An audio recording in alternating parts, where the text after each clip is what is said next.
North Korea's Kim Jong-un hasn't been seen in public for days.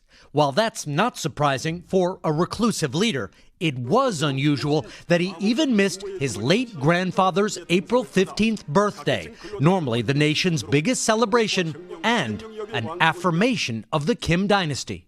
Overnight, U.S. officials told several reporters, including from NBC News, that Kim may be seriously ill after a surgery.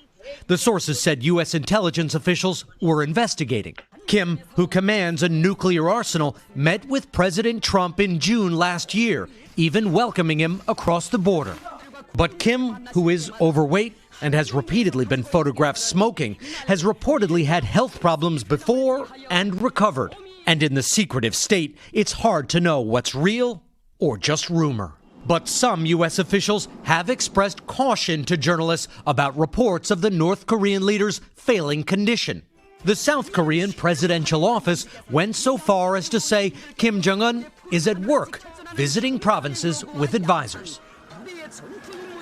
Now, Hoda, Kim Jong-un has disappeared in the past, reportedly when he had health problems. But as of this morning, South Korean officials say they simply don't have the evidence to support those initial reports from U.S. intelligence officials that he is seriously ill.